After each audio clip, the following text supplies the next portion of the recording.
Hello, can you hear me? Not really. I'll talk louder. Okay, hello everybody and welcome. We are going to start tonight's program. Thank you so much for coming out this evening. Welcome to Town Center West. My name is Lee Dabney and I am the co-director of the Haley Public Library. A few words before we get going. We're about to have our birthday on February 19th. We are really proud of the 107 years that we have served our community. Thank you. Yeah. As we explore the possibility of pivoting from a city library to a district library, we invite you to come and see us next door so that we can share factual information about the library districting process. Plus, you should come next door because our library is pretty awesome. And I hope you all have cards. And if you don't, please come and see us. We'd love to walk you around. We're very proud of our library and our library community. We have exceptional libraries up and down the valley. So thank you for coming out tonight and supporting your local library and a local author, Keith Catalano Wilson. I have come to realize that most people have a story to tell. If you are lucky, a few things may happen. One, they may, with your blessing and your willingness, share it with you. Two, the story is actually interesting to you. And three, they are a good storyteller. I have also come to learn and appreciate that those who are most unassuming often have the most interesting stories to tell. The Wilson family, Keith, Mandy, and their two beautiful boys, visit the Haley Public Library several times a week, sometimes several times a day. Watching families like theirs grow in numbers, years, and height, where the two youngest are concerned, is a privileged experience. I cherish these relationships and feel connected with many of my patrons. But sometimes I realize I really don't know that much about them, or I know a lot less than I thought I did. So I thought I sort of knew Keith. Comes in a lot, I like his family, we chat, all of those good things. I knew that his wife, Mandy, is lovely and wonderful, and she's sitting in the front row, and was one of my son's Wood River Middle School teachers. And for that reason, I made the assumption that Keith is a good guy. He is an attentive and patient dad who comes to the library whenever he comes to the library with one or both of his boys. He is a commercial fisherman who goes to Alaska in the summer to work. And he has worked as an educator and cross-country coach at the local high school. These are all things that reinforce my belief that Keith is indeed a very good human being, so yay. But there was so much more. One day, Mandy came in to the library and mentioned that Keith was at a book signing. And I said, oh, that's so cool. What author? I knew that he was an English teacher and the literary type. She looked at me and said, he's signing copies of his own book. And I said, what? How did I not know this? He wrote a book? And then she looked at me and said, well, actually, he's written two. We chit-chatted a bit. And then I said, where's the signing? Like a library or bookstore? And Mandy said, no, it's at a running store. What? He does ultra marathons. Of course he does. So let's revisit a couple things that I thought I knew about Keith. That he is a commercial fisherman. In my 30 years of living here, I'm sure many of us in this room know commercial fishermen who go up to Alaska for the summer. It's a good way to make money and supplement your living here for the rest of the year. However, Keith takes it to the next level. He grew up in an isolated community known as Naknek, Alaska, which boasts a year-round population of under 500. You must take a small plane or a water taxi to get there. He also started fishing with his father at the age of 11. Fishing is truly in his blood. I knew he liked to run and coach cross country at the high school. Many in our community are very fit and like to get outside. This man has run 25 marathons and over 40 ultramarathons. Need I say more? And we already talked about the book. I knew he was literary, but the fact that he has written 2 books, and I believe he may be working on a 3rd, can we get confirmation on that? Maybe, possibly, get a little thumbs up. To say that Keith is understated about his life is itself an understatement. So what makes a person operate at such an elevated level? Is it hardwired in him? Like the generations of sockeyes that he catches in his net every summer, who return to their place of birth, an evolutionary phenomena? Or is it more like the tides, the ebb and flow that wait for no one? So you better fish while the fishing is good. Please join me in welcoming Keith Catalano Wilson as he shares some of his story from his book, A Road Out of Naknek.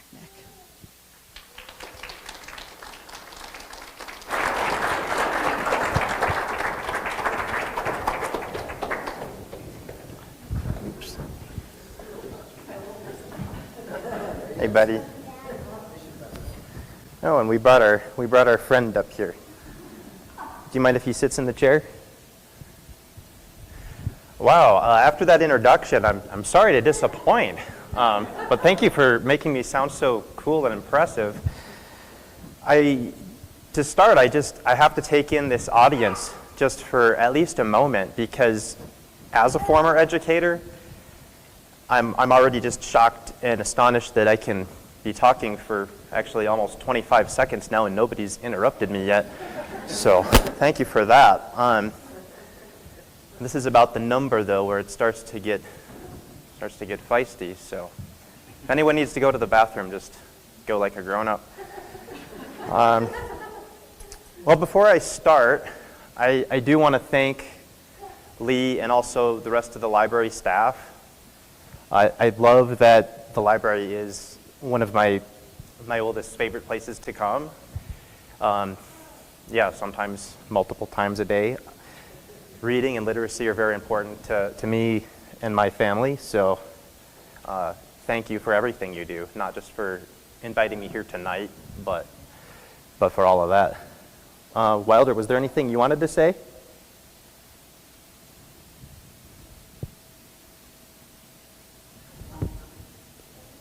Do you want to say it, or you just want to whisper it in my ear? You want to say it? Okay, go ahead. Doing my dress, talking about sockeye salmon.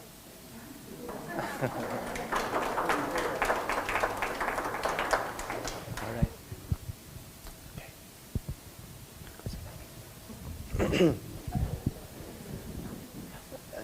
These people bringing their baby to the, come on, man.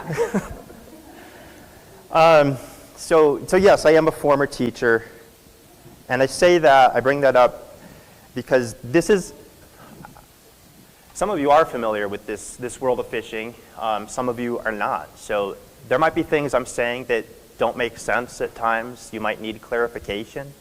So if there's an appropriate time, a natural pause, raise your hand and I might actually call on you. But if you need to go to the bathroom, please, just go. That being said, though, I hope not to hear many general questions about Alaska as a whole. I'm talking about a very specific place in Alaska where I grew up and a little bit of its surrounding area. I didn't place it in such a way, but if you were to put Blaine County where the Bristol Bay Borough is, where I grew up, it would place the capital, Juneau, somewhere around Chicago. So there's a lot of the state I've never been to, a lot of the state I haven't been to much. And And I can always talk a little bit about Alaska as a whole in general, but specifically, I'm here really to talk about just one very specific place. And here's maybe a better visual. So if you're looking at Idaho, it just more than covers the region that I'm from, Southwest Alaska. And the area that I'm talking about is the white square. So a little bit of visual context. That's where Naknek is. There's 3 towns in the Bristol Bay Borough. There's Naknek, there's King Salmon, there's South Naknek, which Google Maps doesn't even bother placing on the map because there's about 20 people that live there on a good day. And as before I get too carried away, before I start talking too much, I think the best way to introduce this world, to introduce this place, is really just, if you allow me, read the opening of the book. So if you go to page 1, oh right, you guys don't have books. This is where a student says, what page? And then again, no, what page? You teachers, you know what I'm talking about. Okay. The tide waits for no one. I don't know how many times I've heard Dad say it, but he's right. It's both time and tide, as the adage goes, that stayeth for no man. But I've learned that time and tide are synonymous, and they wait for no woman, child, flower, fur bearer, or fish either. I was never a stellar student, but I paid attention to the interesting parts. And as I understand it, gravity between the sun, our planet, and the moon pulls the ocean in a rhythm as reliable as night and day. It creates ebbs and floods in a pattern that the rotation of a clock, the breath in a pair of lungs, or the beating of a heart could never match. The tide was turning long before life existed, and it will keep turning long after we're gone. I've also learned that life on our planet began in the ocean, and it still thrives at every level, from floor to surface. It must have been the tide that brought it ashore. If there's any separation between land and the ocean, it is the shoreline. The border between ripples and ground is ever moving, ever changing. It was only a matter of time before land animals pushed the boundaries. Some of us started returning. At first, we waited, careful not to be caught in a current or eaten by a leviathan. We built vessels, navigated between continents, conquering, using waterways as transport. We scoured the ocean, harvesting shrimp, shellfish, shark, sardines, decimating populations. Still, even after having left more footprints on our planet than any other species, we've explored less than 5% of the ocean floor. The tide, however, washes away all footprints. It washes away a skeleton just as it does a village, a city, a tree branch. The Pacific is the largest of it, but it's all one mass of water ebbing and flooding the land. It was this way during the time of a land we now call Beringia, a mass of land that is now Russia, Alaska, the land between them. As the water level climbed, it receded into an isthmus we now call the Bering Land Bridge. People hiked the Bering Land Bridge from Siberia to the Norton Sound, following mammoths, musk oxen, antelope, and others. The water level raised, and the tide was never again low enough to forge from one side to the other. Now, as the tide ebbs and floods against the shores of Russia and Alaska, Beringia is but another part of the ocean floor. Some people migrated north and gave themselves names like Inupiat, Sukpiaq, Inuit. Others migrated east as Athabascans, southeast as Tlingit, Tsimshian, Haida. Farther south, there's Cherokee, Anishinaabe, Shawnee, Shoshone, Sioux, Apache, Anasazi, Aztecs, among others. Maya, Inca were as far south as south gets. But others stayed pressed against the Bering Sea. Yupik, Unangan, Athabascan, they learned the power of the tide. They learned to harvest their sustenance from the Bering Sea with driftwood badarkas, harpoons, hooks, grass ropes. They hunted whales, clubbed seals, caught trout, smelt herring, and salmon. They had no system of numbers, no units of measurement, never had to worry about catching too many fish. Today, the Bering Sea narrows into a corner called Bristol Bay, north of the Alaska Peninsula and south of the Kuskokwim Mountains. It's a body of water where the difference between ebb and flood changes the shoreline more drastically than sunrise, sunset, or the changing seasons. Starting in the late spring, millions of salmon gather to Bristol Bay from the Pacific to fulfill their final purpose. First, they mill and swirl in the salt water like the tick around the face of a clock, each one waiting for the right wind, the right temperature, the right moment in the tide. Then they disperse into freshwater rivers. In schools and surges, they make their run toward their natal lakes and streams. They forage against the current to spawn, die, and continue a pattern that existed before the first Badarka was built and before the first human hand ever touched the water. People established the village of Naknek on the mouth of one of these rivers. The story I heard is they named the village after the word for a muddy place, where the tide climbs to cut banks on either side of the river. They were the first people to catch the salmon there, filleting and cooking them, cutting them into strips to dry over a rack in the open air. They saturated these strips in the smoke of slow-burning birch and alder, beads of oil dripping from deep red meat, with a strip of skin and its golden luster shining in the sun. Then along came Russia. Unangan were called Aleut, mistaking the word for island as the name for people. Athabascans migrated away. The Russians mispronounced Nagiak and wrote it on the map as Naknek. They claimed Alaska, later selling it to the U.S. Shiny metal brought people rushing to it, but in Bristol Bay the promise was salmon. People from all over our planet arrived in places like Naknek, Igigik, Togiak, Dillingham. Like the Yupik, Unangan, and Athabascan before them, they learned to work with the tide. They depended on it to launch sailboats, release nets, catch salmon. Canneries were erected, ports constructed, villages bloomed into towns. The village of Pavik on the north side of Naknek River was connected by a dirt path to King Salmon, the site of an Air Force base during World War II. With the advent of air travel and the King Salmon or airport, more flocked to Pavik than to Naknek, and Pavik was deemed the new Naknek.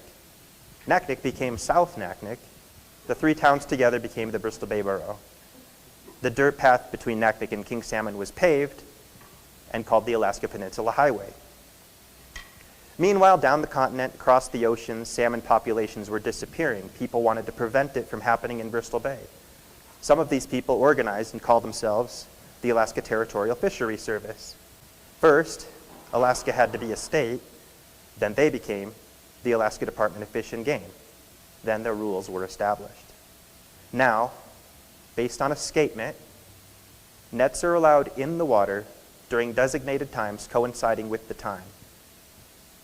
It's not a perfect system, but it's an instance where people have learned to work with the tide and limit the harvest. Bristol Bay holds the last, most sustainable fisheries on our planet. In Naknek, we can witness the power of the tide with the naked eye. At the ebb, the Naknek River is a trickle through shifting mudflats. Skiffs and subsistence nets slope downward. Canneries reach onto docks on top of crooked pilings. Drift boats tie together in a line of vessels, stretching into the channel. Flocks of seagulls gather, flapping and squawking, pecking at guts and grime. As the water flows away, pilings rise like trunks of trees. Tributaries, as thin as bones, trickle into the channel. After the water disappears, movement ceases. Then, as though a table were tilted, the tide begins to shift. White water gushes over the mudflats as boats rock and thrash. Waves chop like men with axes. Pilings sink into the water. Outside the mouth of the Naknek River is the Naknek-Kwijak district of the fishery, where we use our gill nets. Salmon swim into these nets, anchored between buoys placed there by set netters. In deeper water, salmon collide into nets trailing drift boats with aluminum and fiberglass hulls and crash in the fight for the best spot where fish swim thickest. Cork lines splash with writhing bodies. Salmon are caught, delivered, processed, and dispersed from small family operations to Pike Place Market, Tokyo restaurants, London street vendors, and into some of the corners of the world where salmon once returned to spawn on their own.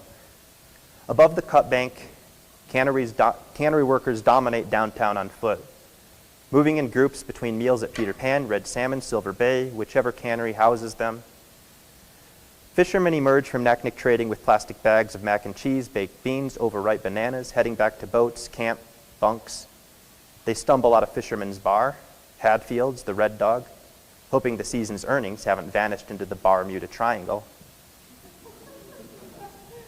I didn't make that term up. Pizza boxes leave D&D restaurants strapped to four-wheelers, trailed by hungry tagless dogs roaming town, the homeless population that remains silent until a bear wanders through town. By late July, salmon fade to the occasional splash. Fishermen and cannery workers board planes out of the King Salmon Airport.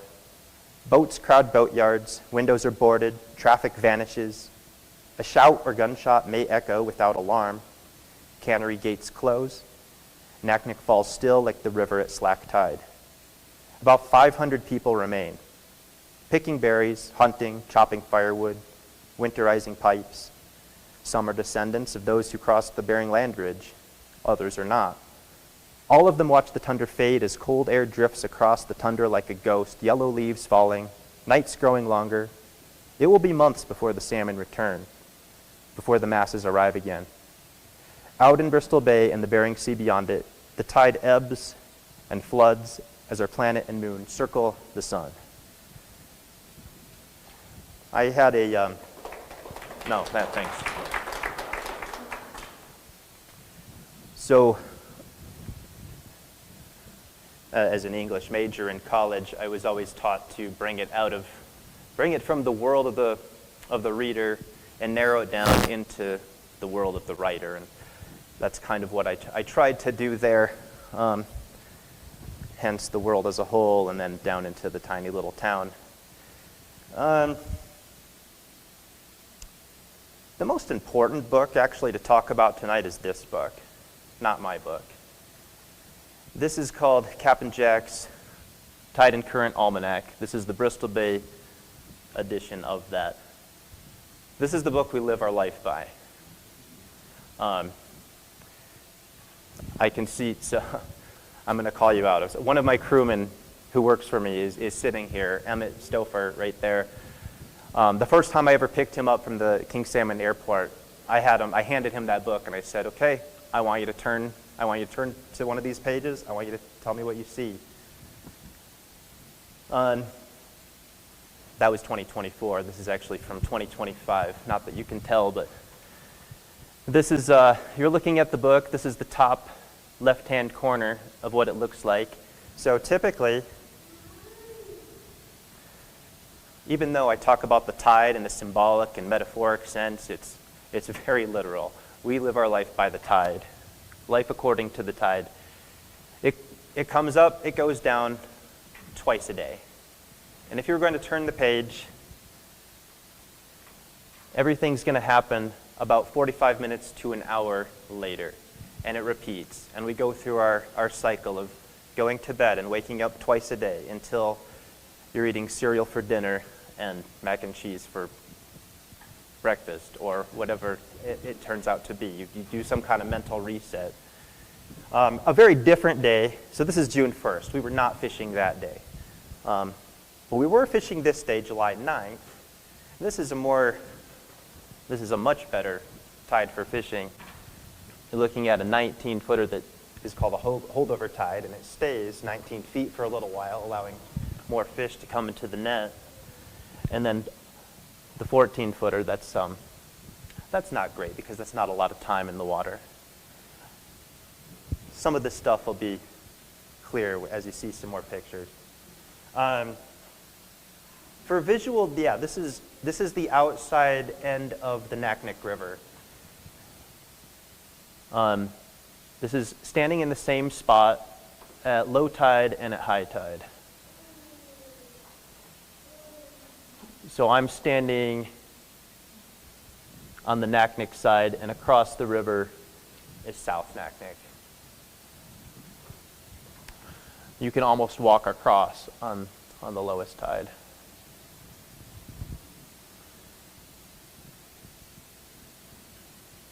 And then I'm talking a lot about salmon, And we do catch all species of Pacific salmon, but when I talk about catching them by the millions in the bay and the millions returning to the bay, I'm mostly talking about the reds, the sockeye.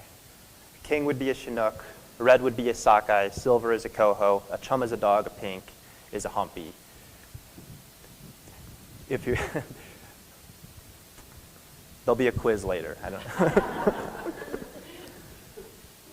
And then a little bit of a elementary education on the salmon cycle, just in case you're not familiar.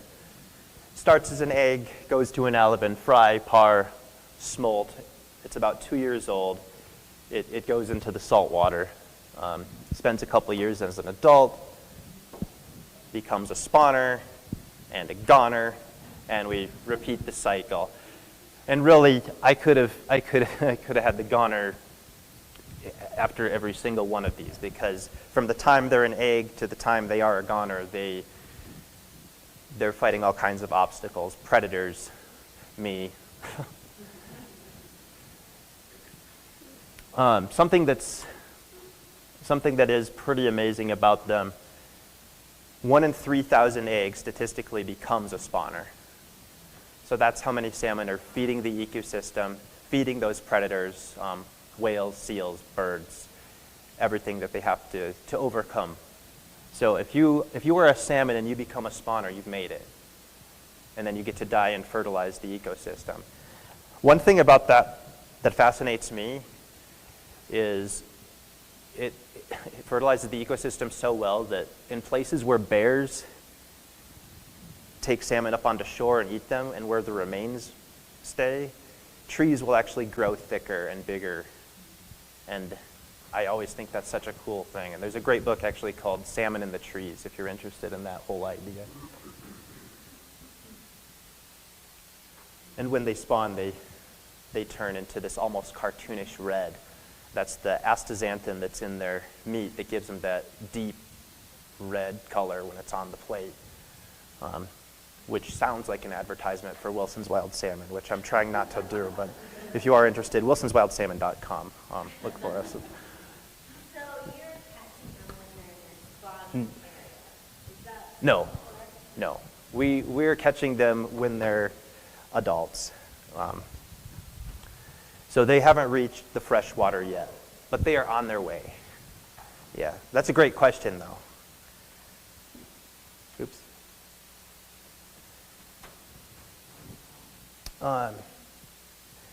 So some visuals of Naknek.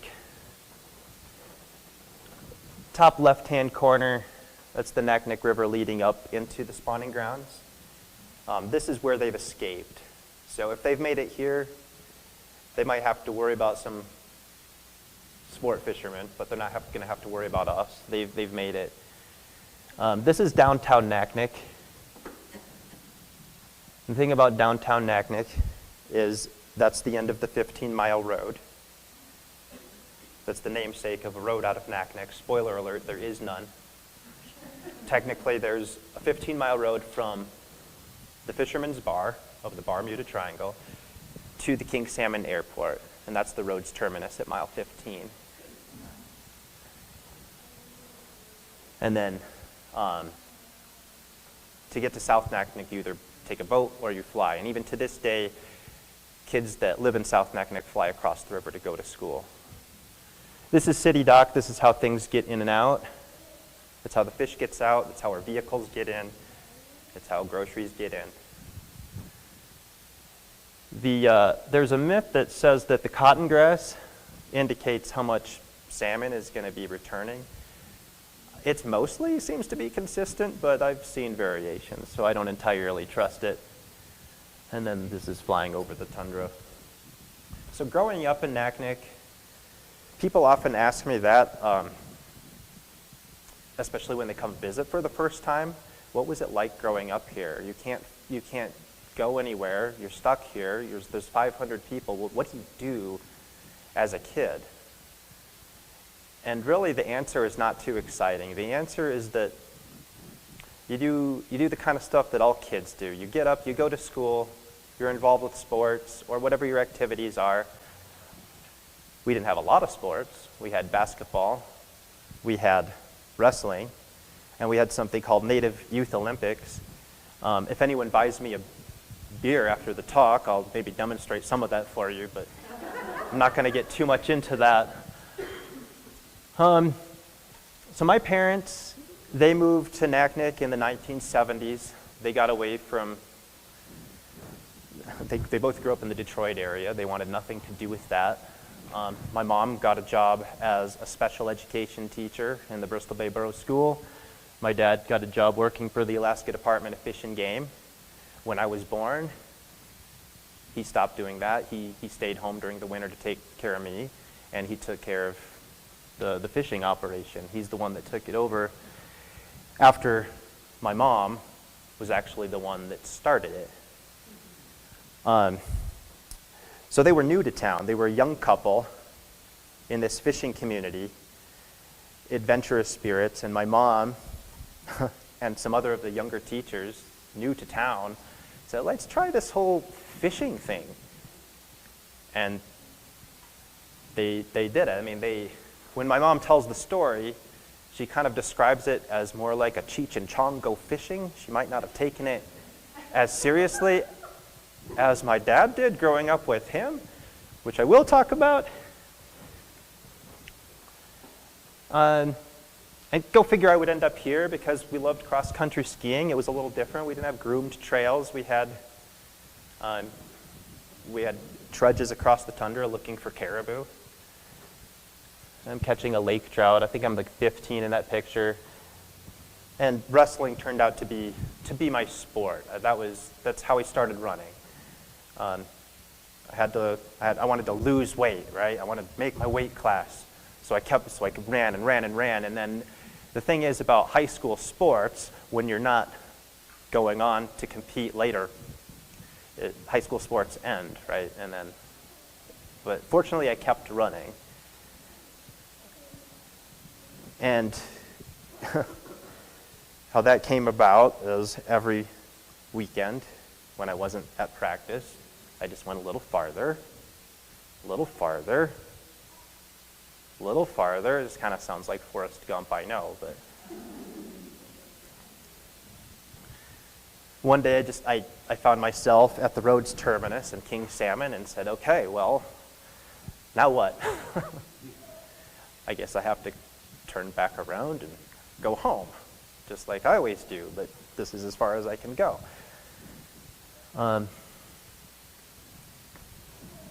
But every time I did, in that teenage state of mind, wanting to get out of my small town in Alaska, I just would look to the mountains on a clear day and think about all the things that I could do with my life and the places I could go, and that was my road out of Naknek. But when I was 11, before that, is when I started fishing. How that started was my dad said, would you like to go fishing? Which in dad speak means, you're going fishing. This is the first picture that was ever taken of us.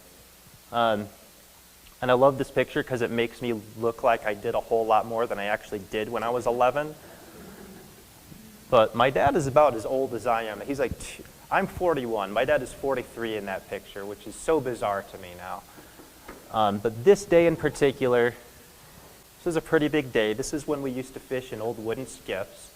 You're looking at a 22-foot skiff that's 6 feet wide, and you're looking at about 3,000 pounds here, and probably about 3,500, sorry.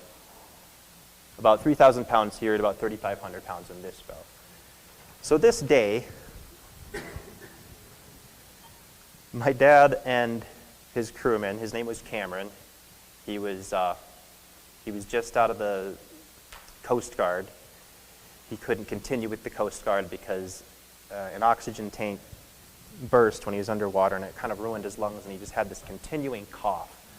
But he was built like a bear and very strong, and he could pull nets and he could pick fish, and he was a great guy to have work for us, with us. So they filled one skiff with fish, but they knew there was going to be more because They kept splashing in the nets, and they kept coming. We always kept a second skiff just in case we needed extra capacity, and we needed extra capacity this day. Thing was, the skiff that I'm standing in had a leak, a slow leak in the bottom. And we noticed the leak coming in. But they had to go pick more fish. So my dad said, okay, Keith, here's a Butterfinger bar and a can of root beer and a bail bucket. We'll be back. And that was my first big experience, my first big responsibility, commercial fishing, when I was 11 years old. And they were back, and everything was fine. And we took the fish to the tender, and a tender is this boat. This is the go-to between us and the cannery. And I say cannery, back then they were still cannering. They're not so much canning anymore. So when I say cannery, it's more of a misnomer, and what I really mean is processing facility. But this boat in particular, I missed this boat. This was an old buoy tender during World War II, and the cannery used to fish for it. Used to have a whole fleet of them, and it's no longer in commission. There's one left. It's called the Beaver. It's still out there, and I don't deliver it to anymore, but I always try to wave to the old skipper that still operates it. But that's what it looks like when we're delivering. Crane comes down, lifts those brailer bags out, puts it into the hold. They take it to the cannery when they're full. And I kept fishing. I kept fishing with my dad through high school. That's the old wooden skiff. Quick story about why it's purple is, remember I told you my mom called it Cheech and Chong Goes Fishing, so they thought it would be kind of funny if they painted the boat purple. And when my dad took over, he said, or she said, if you take this operation over, I want you to always keep painting the skiff purple. Now, he says that she probably doesn't even remember saying that, but he always did until we switched to an aluminum skiff. When we fished, my dad and I, this is my brother-in-law in the back holding the buoys. I'm up in the bow. This is what it looks like setting a net. The corks kind of come out over this roller.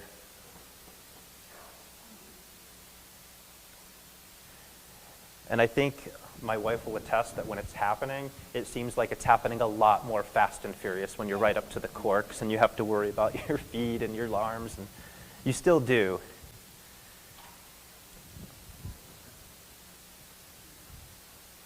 Of course. So I was imagining that there's like different fishing boats. Mm-hmm. There was a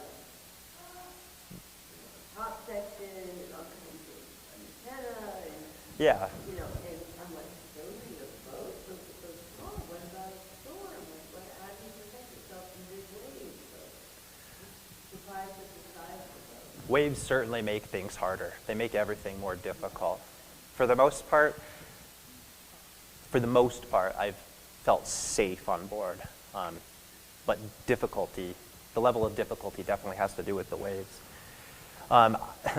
So that question is interesting because I get that question a lot. Do you own your own boat? And I'm like, well, yeah, but it's not quite what you're thinking. It's not like, I'm not in a yacht club. And when you're pulling the nets in instead of full of fish, Mm-hmm. what is that like? Maybe you're going to talk You'll see, yes. But it's a lot of back, it's a lot of shoulders, it's a lot of cursing, it's a lot of fish. It's rough. Or it can be. It's also rough not to catch anything. When I was 19, after my freshman year of college, my parents moved to Wisconsin. My dad and I built a house, and that's the house that they still go back to for the fishing season and beyond. They used to spend about 6 months there during the year. Now they're more like a month there. They're there during the fishing season and just a little bit more. But that was a big shift in life. That's why I shared that picture. But then I didn't stop fishing.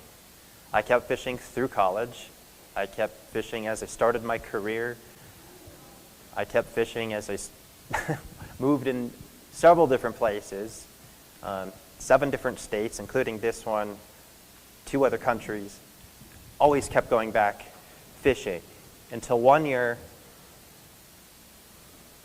after years and years of my dad always telling my mom, 10 more years, 10 more years. When he turned 61, he said, 9 more years. And then the countdown was on. So I had to figure out if I was going to keep going, keep doing this without my dad. This picture is me composing my book in my head. It's just it's so much time waiting for the tide. Waiting and waiting and waiting for fish, waiting for the tide to come up as the fish come in, waiting for the tide to come down as they come back the other direction. This is called a screw anchor or an auger anchor. This is what holds our nets in place. I showed you that video a little earlier. That's what the buoy is attached to. So we're getting ready to tie that buoy on before the season. So what I always think, I've been doing this 30 years, but I always find this interesting, is where our base of operations was when I fished with my dad. And this is a place called Graveyard. It used to be a village called Kagyung. It was a native village originally. And then there was a cannery there, Libby's Kagyung Cannery. Same Libby as like Libby's canned corn and Libby's canned peaches. Same company, but they had canned fish, canned salmon back in those days. So that cannery was built in, I believe, 1901, and it operated until 1957, just as more companies started conglomerating and there were fewer actual physical canneries. And because in the 1950s they allowed power into the bay, up until then fishing only happened in double-end sailboats like they did in San Francisco. And that was the law, that was the rule, that was the way it was. But times changed, places like Kagyung disappeared, and then in 1962 there was a big fire and burned that cannery to the ground, or to the pilings anyway. My brother and I are having a pull-up contest on some old canning equipment with the pilings behind us. There was one year, and this is actually why it's called Graveyard, is because there's an old cemetery. A lot of it has to do with the Spanish flu in 1920. So there's a huge cemetery back in the bushes. But one year, because erosion is a constant thing in Naknek and places like Graveyard, especially places like Graveyard, I've seen many, many buildings go over the edge of the bank over the years just because of the constant erosion. And one year there were actually coffins sticking out from the bank, and one that could actually see an arm hanging down. And the Russian Orthodox Church has since gone and reburied those coffins. But I often liken Graveyard to the scene of a dystopian future after Armageddon's happened. I always thought it would be a great place to film a movie there.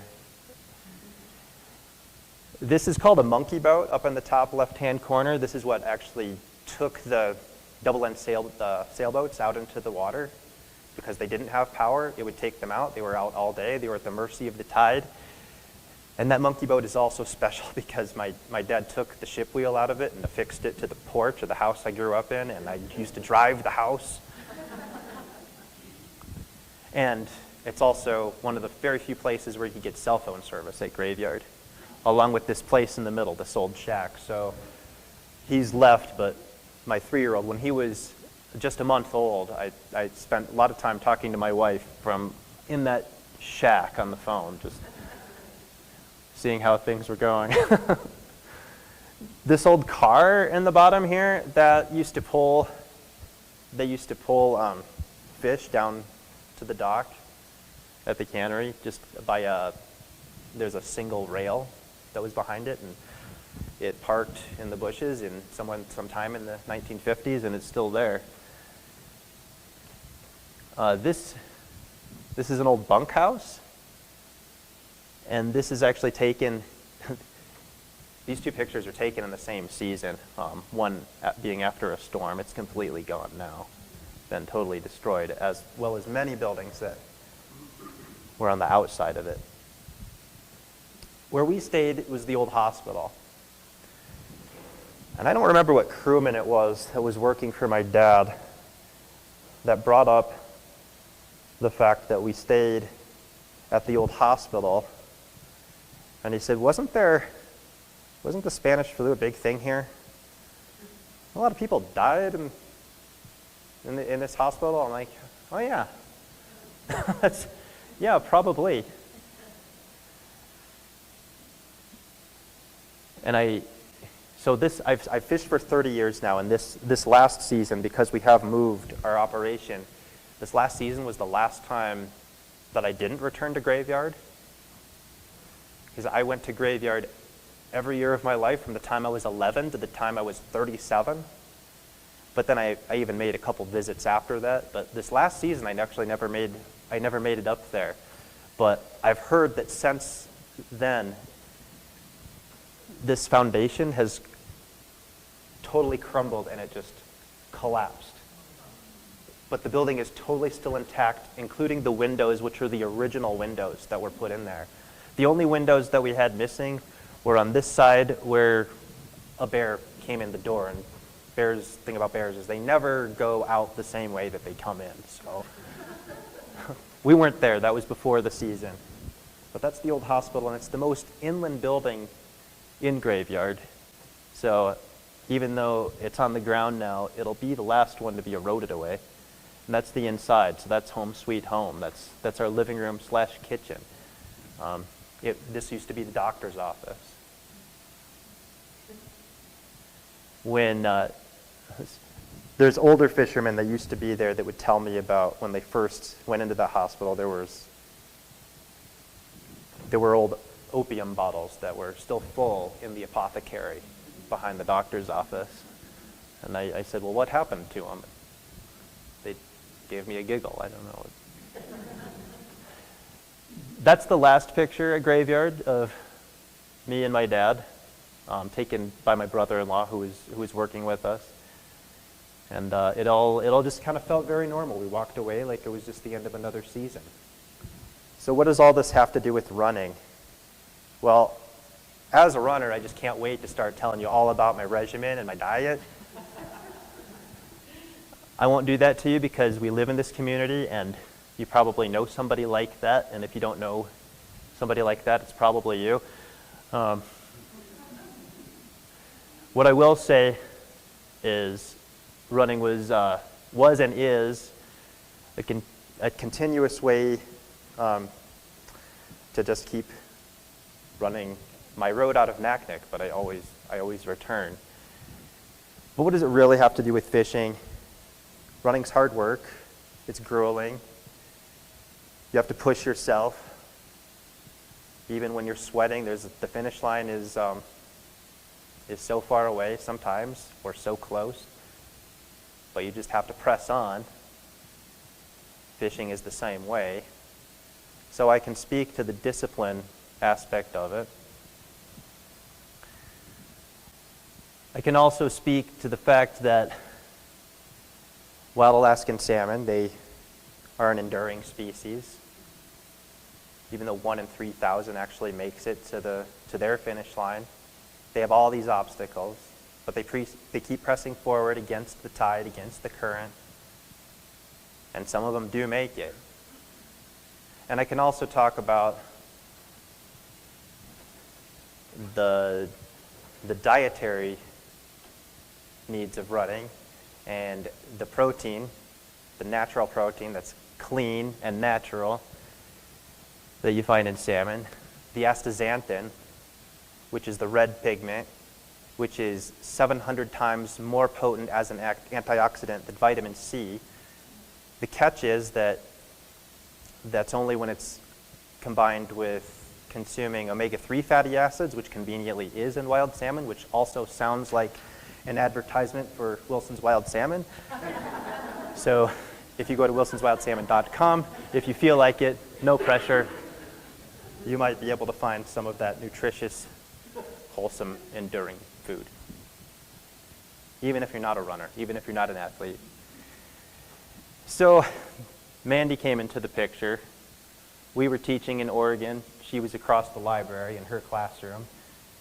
And then I asked her out. Spoiler, she said yes to her mistake, because then she found herself in Naknek, Alaska, and she found herself in Graveyard, and she found herself on the skiff. But then she found herself saying, well, what if we started our own business? What if instead of delivering all of our fish to the cannery, to the traditional processor, what if we took some of the best of it back home with us and we sold it ourselves, and we could eliminate that middleman? We could pick the best quality of our salmon, bleed it while it's still alive, take it to a processor that custom fillets it by hand, flash freezes it, packages it, ships it down here for our friends and neighbors in the Wood River Valley, which I know sounds so much like an advertisement.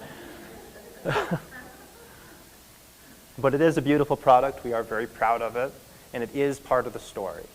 So I can't resist talking about it. Even if you don't ever buy from us, it's there, and we're in town.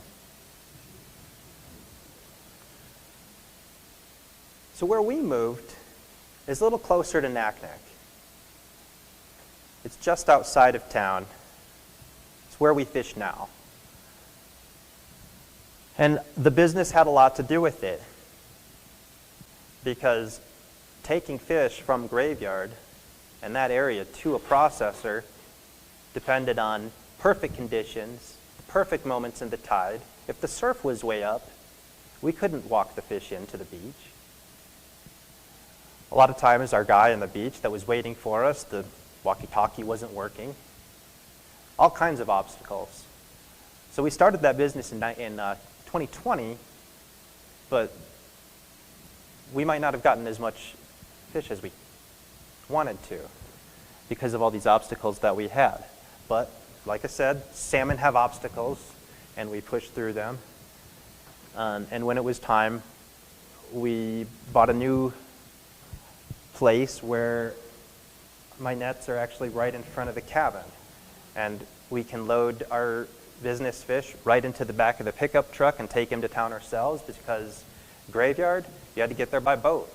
Here, we can actually drive across the beach and get to our cabin from town, and we can go back to town. And the other reason that we moved to this spot is because it's family friendly. My dad took us up there as kids, me, my sister, my brother, on occasion, but it wasn't a big part of our lives until I started actually fishing. And at different times, my sister fished her own operation. My brother still fishes his operation. The Wilsons are a big fishing family. And now we're starting the second generation of it, and possibly a third. My kids have since left, but there's no pressure on them. If they want to do something else, it's totally fine. But in the meantime, they don't have much of a choice. That's our cabin. It's not glamorous. This is what it looked like when we bought it, sitting in a swamp. This cabin was in the same family for 100 years. And the man was 80, no cartilage in his knees. He was still fishing, but he fished just a little bit. He would put his tiny little net on the beach and pull it after the tide went out. And he'd go back to his coffee and his cigars. But he never felt right about selling it to me in this condition. And he wanted to sell it to somebody who lived in Alaska. And I said, well, I'm not living in Alaska, but I'm from here. I've been doing this most of my life. And after a year conversation, he finally said, okay, I'll sell it to you as is, which meant we had to move it. So even though we did actually fish one season out of it like that when it was still in a swamp, I went up in May of 2023 when the tundra was still frozen, and my dad was up there, and essentially we turned it into a sled, and it basically got pulled like a sled across the tundra with an excavator, and now it's up and right up on the beach where I can see the nets from it. I can literally sit in a reclining chair and look at my nets fishing and see if I need to be out there or not. And that's Mandy helping us later on move the boardwalks around. The previous owner, he was very ingenious actually. He built everything so that it could be moved this way, building it on skids, building the boardwalks in a way that they could be moved. And that's it in its current location before the tundra greens up. And then this is what it looks like in the middle of the season. Cotton grass, the green tundra, Wilder and Mandy sitting on the front step. That's home sweet home. Hey, you're in this. This is what it looks like setting the inside net from where we fish now. This is Emmett Stouffer, Matt Wild. These are former cross-country athletes of mine and current college athletes, which is why they're able to move across the thick mud in such a way. The skiff, walking out to the skiff. Oops. This is a rare instance, I promise, a rare instance where just the crewmen are in the skiff and I'm standing on shore and was able to take this photo of them. But that's what it looks like when we're fishing. The net's coming over across that roller. It's a power roller, which we didn't have when I was a kid. It just gives us a little assistance when fishing's heavy, like so. Those are your feet.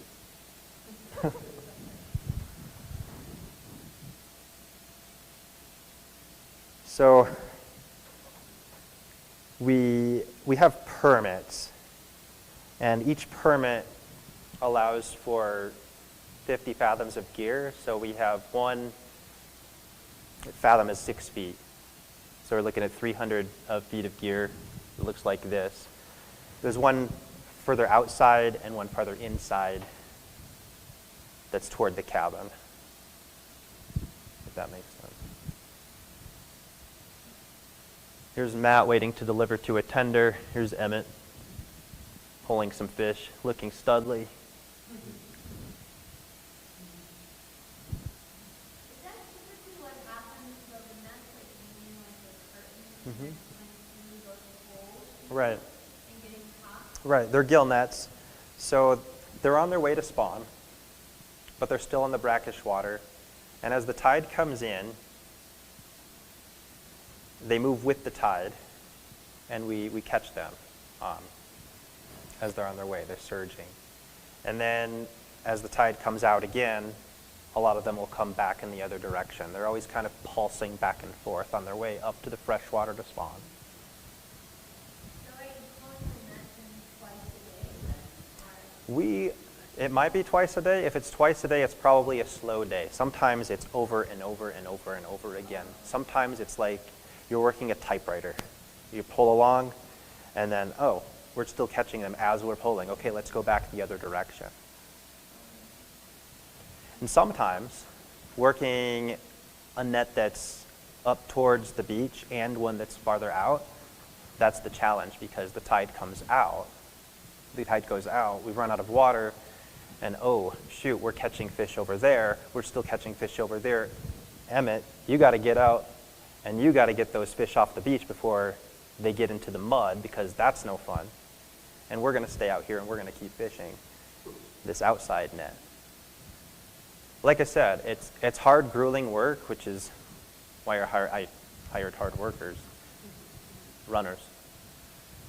This is what it looks like when we're delivering. So this dock is just about a quarter mile from where we fish, which is very, very convenient. I still like to deliver to tenders just because they have buoys And when you bounce around, it's just not so jostling. But a lot of times, this is the only way we have available, so this is what we do. It's really fun when your crewman has to bear hug a piling and try to wrap around and get tied to this piling. But there goes another load. Oh yeah. Omega-3 fatty acids, people, that's all it is. Wilson's Wild Salmon. That's the 2024 crew and the 2025 crew. And full circle, my dad helped me with the peak of the season, which is, that's when we're catching most of the fish. So I'm up there about 6 to 7 weeks a year. Most of what we're catching comes in about a week and a half, sometimes just a week. So I had the most experienced guy that I know working for me.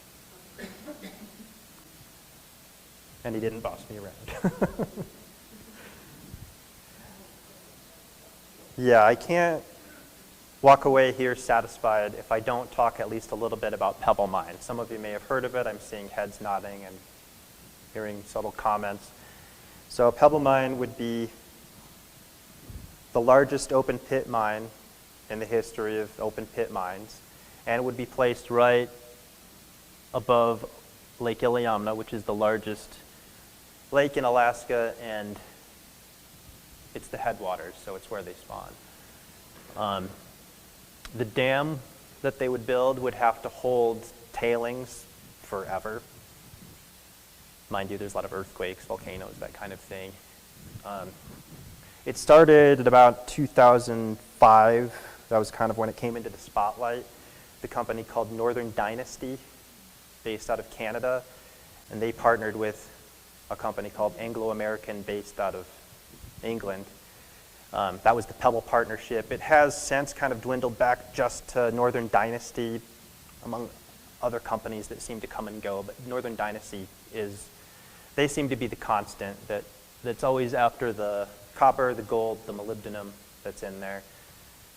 Gold, nice shiny metal. Copper, it's useful. We need copper, I understand that. Molybdenum's mostly used for nuclear warheads. That's what we would be using that for. But a lot of the tailings include cyanide, other such chemicals that would undoubtedly kill the salmon run and essentially kill this whole fishery that's been happening since 1897, actually. But the fish have been coming back since at least the Pleistocene epoch, so we're looking at thousands of years. Fortunately, it's been 20 years, I guess 21 years technically now, and it hasn't happened. There have been developments. Sometimes it seems like it's going to, then it again seems like, okay, we're in the clear. We're never going to be in the clear. It's always something that's going to be there as long as that metal's there, unfortunately. But the most political I'll get is actually maybe a positive spin on the way politics are these days. It does seem to be bipartisan. Maybe not at the state level. The state does seem to say, no, we need to dig the hole. But fishermen that I know, people in the community that lean left or right, all seem to be opposed to this mine.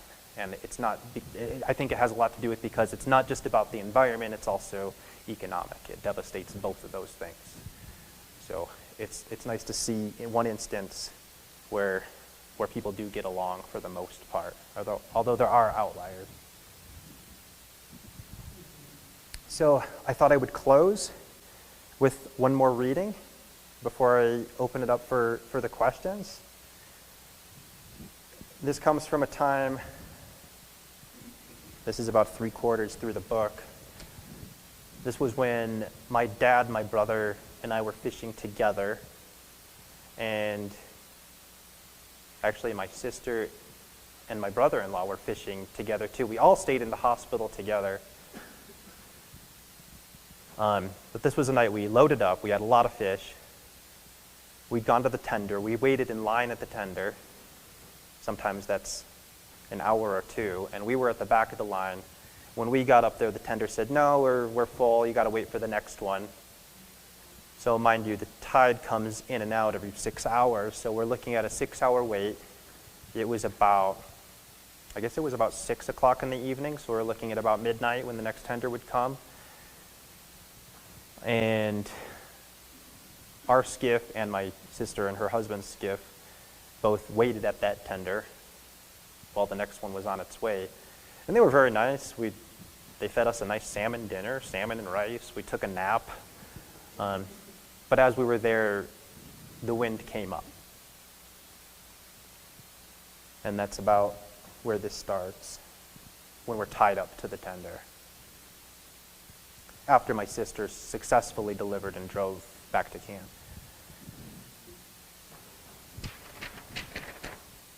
As the waves slam us against the surface, against the tender, the clips on the crane bounce once or twice before we can fasten them to the loops.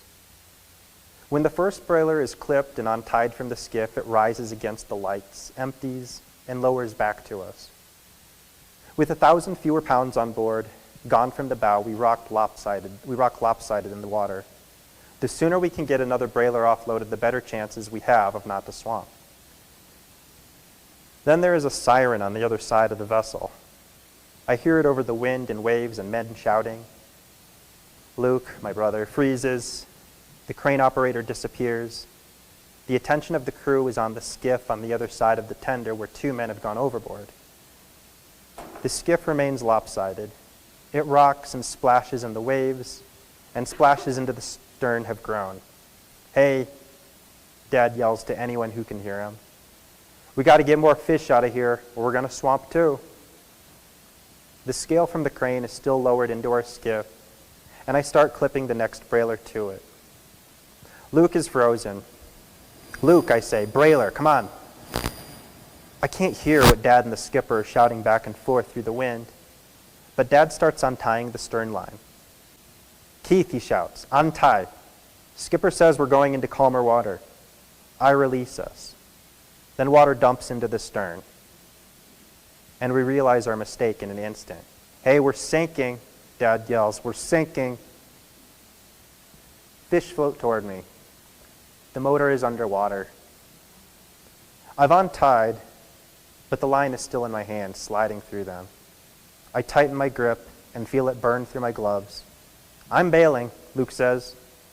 I know he doesn't mean the bucket when he crawls to the side and climbs aboard. Metal crashes against metal. Splashes between vessels tower above me. Waves dump into the skiff.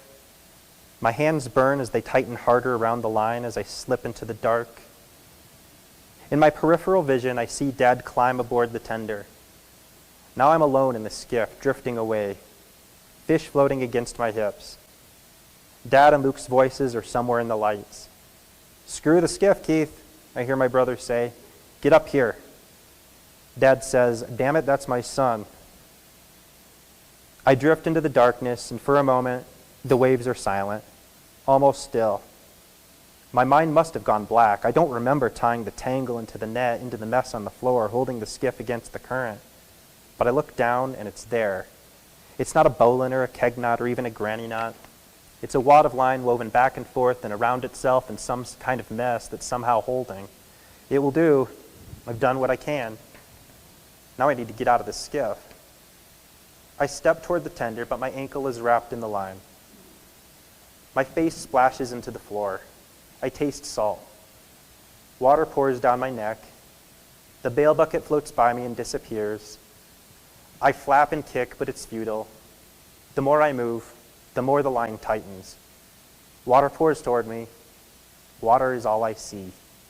Now I realize, surrounded in the dark, that I've come face to face with the tide. And to make it a little more positive, look how cute my kid is. Look how cute. I lived, spoiler alert, and there's a future generation possibly coming. So here we are. I do invite your questions. I know it's a lot to take in. I hope that I had enough world building before that final reading. But I know that a lot of this stuff is new, and if you have questions, please, I invite them.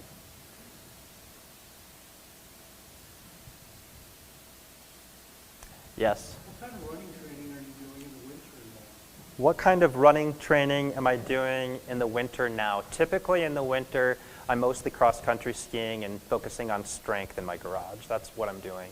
But I do run. I do at least try to keep that motion going just to keep the joints and tendons and muscles active so they don't forget how to run. And right now, cross-country skiing means driving up north, but at least I can do that. So, yeah.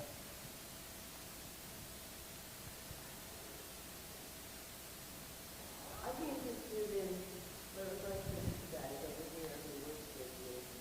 But, you know, go back, you like it. Yeah, I fished this season, the last 2 seasons of the East. It's definitely similar to running where you look back and say, I was fun, but at the moment, I don't know, I think I've been up there 5 weeks and it's the longest 5 weeks of my life. But at the same time, it is a good time out there, despite, a lot of work and stuff. You get a good feeling afterwards. It's more, The question was, what's it like up there for a crewman? And he gave a nice answer, but I'd like to add to it about it being the longest 5 weeks of your life. I totally agree. It's grueling. A lot of times it's miserable. It certainly is fun sometimes. We do have fun. We joke around a lot. This guy is very jovial. He keeps the mood up. I won't embarrass you. I'll stop there. But something about the tide and living according to the tide and waking up and going to bed typically twice a day, that makes it seem much, much longer. And it is the land of the midnight sun, even though technically our longest day is the sun sets at 11:55-ish, something like that, so we don't quite get there. But it's cloudy most of the time, so it does get dark. And we are fishing through the night most days, so it does feel long that way. Yeah. You had mentioned how they told you you would have to wait for the next offload 6 hours away. But I noticed the fish in the boat are not in any sort of water. Does that affect the fish or the taste of the fish? Oh, I see what your question is. Yeah, if it has to sit out in the boat while you're waiting, is that ruining your quality? So the thing also is that a typical summer night is like kind of the days that we've been getting recently here. We've had this crazy unseasonable rain here and the 40-degree temperatures, and a lot of the time it is like that. So it's about as cold as a refrigerator a lot of the time. But no, you definitely don't want your fish sitting for multiple days on end. That would not be okay. So the answer would be yes, it does affect it, but the amount of time that it spends on our skiff typically doesn't. It's not going to diminish the quality of the fish. So that's a great question. But I will have you know that Wilson's Wild Salmon is separate from that and is put directly into slush ice on shore in the back of the truck. So that is actually separate. It is good. I have had it. You guys. Yeah. Yes. With all this new crew in the White House, is the Pebble Mine more lively? So this new crew in the White House, boy, it's very scary. And I'm speaking in front of a crowd, so I don't want to say too much, but I will say actually this is another very positive thing that happened, and it surprised me just because, if anything, this administration is not the most environmentally friendly. But during, what was he, 45? During his first term, he did actually tweet, "Don't worry, Bristol Bay, politics won't get in the way of this." And it's like miraculous that happened, and I really think that's attributed to his son's sport fishing on the Naknek River, and that's a place that they like to go regularly. And they like to return to that place and catch their big salmon. And it's like, Yeah. No further comments, actually. I'm going to stop there. Earth Justice, Save Bristol Bay, Fishermen for Bristol Bay, Renewable Resources Coalition, Trout Unlimited, a lot of these organizations. You can find all kinds of information there. I barely touched the surface because it's so ongoing and it changes all the time. And I don't know how many letters I've signed and written, and it goes on, and it will always go on as long as that metal's there. Yes? This is a sustainable resource that you're involved with. Any estimate on what the value of that annual fishery went to Alaska? Oh, I wish I knew the number off the top of my head. I can see my wife looking at her phone right now, looking that up, but it's definitely a lot, and it definitely outweighs the benefits that anyone would get from Pebble Mine, especially since it's a foreign company. And it might introduce some local jobs, but those local jobs would be very, very temporary, as opposed to this fishery that's been going on since the 1800s.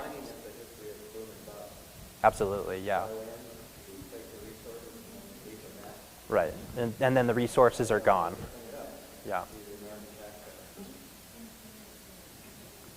2.2 billion was the answer to that question. How much does...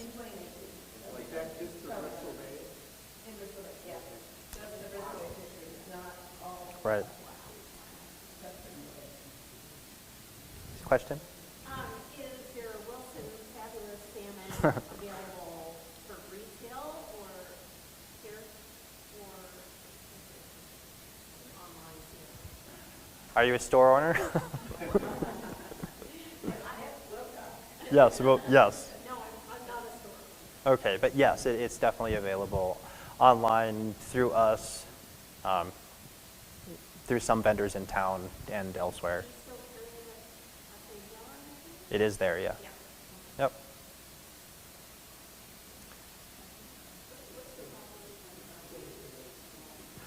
Oh. Uh-huh. The question was, what's the population of Native people, indigenous people? I would say it's about half, if not slightly more. A lot of folks, you wouldn't know it. They don't look like it just because everybody has been there. So there's multiple generations that have been there so long and have married into one another, and a lot of folks, you wouldn't know it. But yeah, my best friends growing up were all at least part Native. Aleut and Yupik would be the two dominant peoples there. And Athabascan, but specifically Sukpiaq. Athabascan is the other group.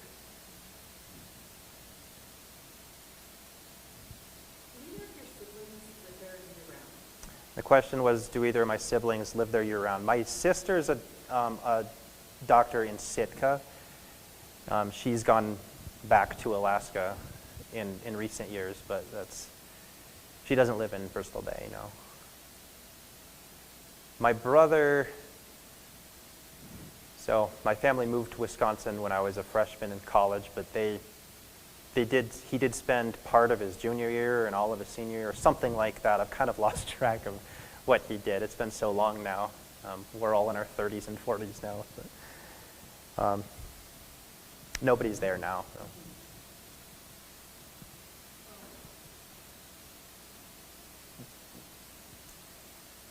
Yes? No, don't be sorry. It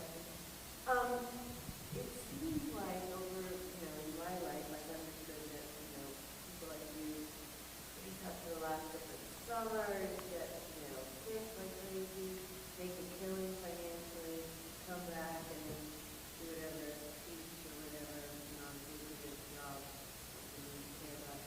And from this, I get the sense that it was, kind of like running, like get you to the grind, and the family really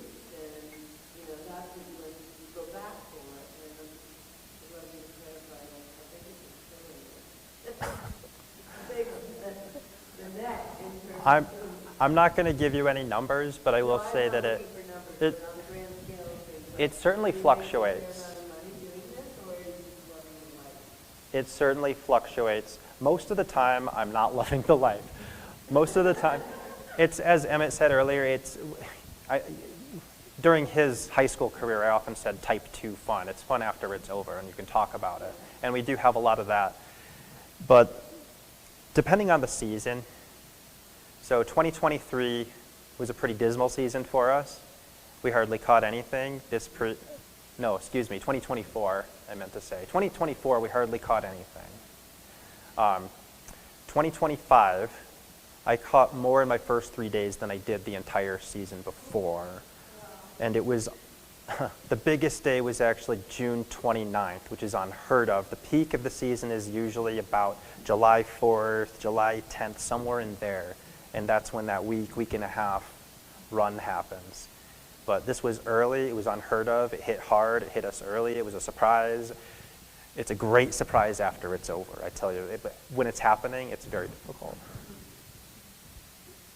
But simply put, depends on the season.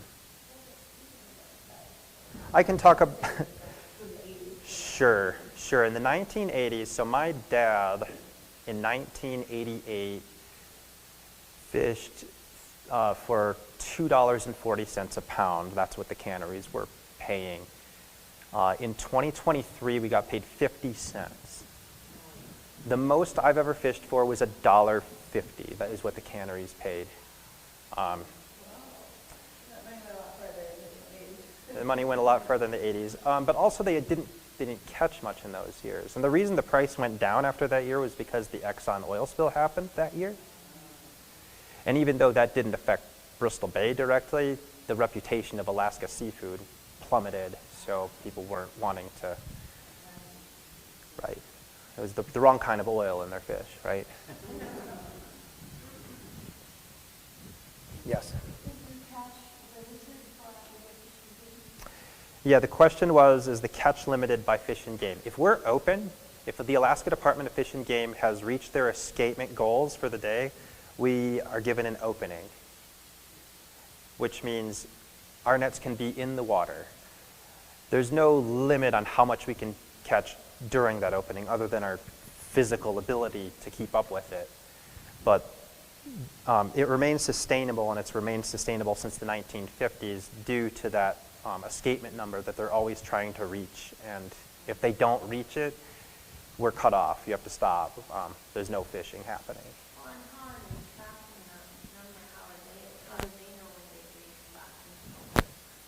Yeah, that's a great question. The question was, how are they keeping track of that number? People do take samples up in the headwaters, but most of the time, most of the numbers come from, it's literally someone standing on a tower with a clicker looking down at the water where the river is clear, and they're going click, click, click, click, click, click, click, click, click. And that's literally how it happens. And then how do you receive word that it's now open? So the question was, how do we receive word that it was open? In the modern day and age, in the world of Starlink, I mean, I can look it up at any time, but in the days of Graveyard, the only connection we had to the outside world was our radio. So listen in at 9, noon, 3, and 5. Oh no, 6 and 8, excuse me. And they'll say, this is the Alaska Department of Fish and Game in King Salmon with an announcement for permit holders in the Naknek district. The numbers are this. The goal is that. The Naknek district will open to set gill net gear for an 8-hour period from whatever it happens to be, midnight to 8 a.m. or whatever it happens to be.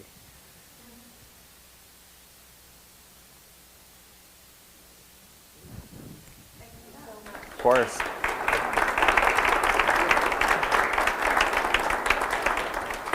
I have books.